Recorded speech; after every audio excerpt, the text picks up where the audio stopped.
సంఘం అందరికీ ప్రైజ్లా. నాకు పోయిన నెలలో ఒకటి మంచి జరిగింది, ఒకటి చెడు కూడా జరిగింది. ఫస్ట్ చెడు చెప్పాలి, తర్వాత మంచి కూడా చెప్పాలి కదా. చెడు అంటే నేను కష్టపడి సంపాదించుకున్నది సొమ్ము, నాది గోల్డ్ కొంచెం పోయింది. పోయినప్పుడు చాలా బాధ అయింది. అంటే అన్నకు కూడా చెప్పలేదు, నా తప్పే చెప్పకూడదు. కానీ బాధపడతా ఉన్నా, చాలా దుఃఖపడుతున్నా. అంటే కొనలేము, ఇప్పుడు ఏదైనా పోయిందంటే గోల్డ్ కొనలేని పరిస్థితి కదా, కొనలేమని చాలా బాధ ఉండే నాకు.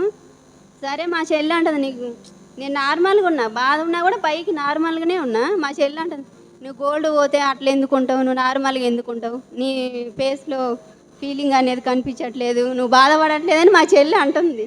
అన్నా కూడా నేను ధైర్యం ఉన్నా, ఎందుకంటే నేను ఎవరికి మోసం చేయలేదు. నా సొమ్ము పోయింది, నా సొమ్ము నాకు తిరిగి నా దేవుడు ఇస్తాడని నేను నమ్మకంతో ప్రార్థన చేస్తున్నా. సరే ఒక నెల వారం అట్లా అయింది.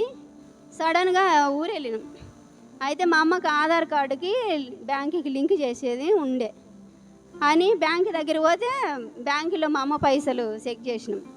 మా అమ్మకి ఎట్లా వచ్చినాయో పైసలు తెలీదు. మా నాయన ఉన్నప్పుడు అకౌంట్ ఓపెన్ చేసినాం.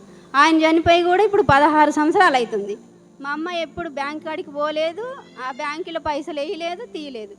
పైసలు ఎక్కడికెళ్ళి వస్తాయి, ఎట్లా వస్తాయి, వేయకుండా తీయకుండా. నేనైతే ఫోన్లో ఎవరైనా పైసలు వేస్తారని గూగుల్ పే చెక్ చేస్తూ ఉంటా, పైసలు ఎవరైనా వేస్తే బాగుండని.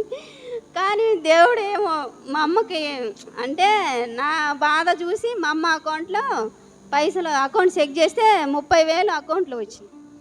ఎవరు వేసిండ్రో తెలీదు.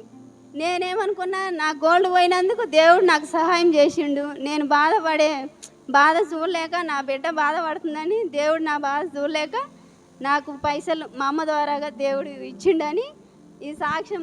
మా అమ్మకి ఎట్లా పైసలు వచ్చినాయో తెలియదు కదా, దేవుడు ఇచ్చిండని నేను అనుకొని సాక్ష్యం చెప్తున్నా.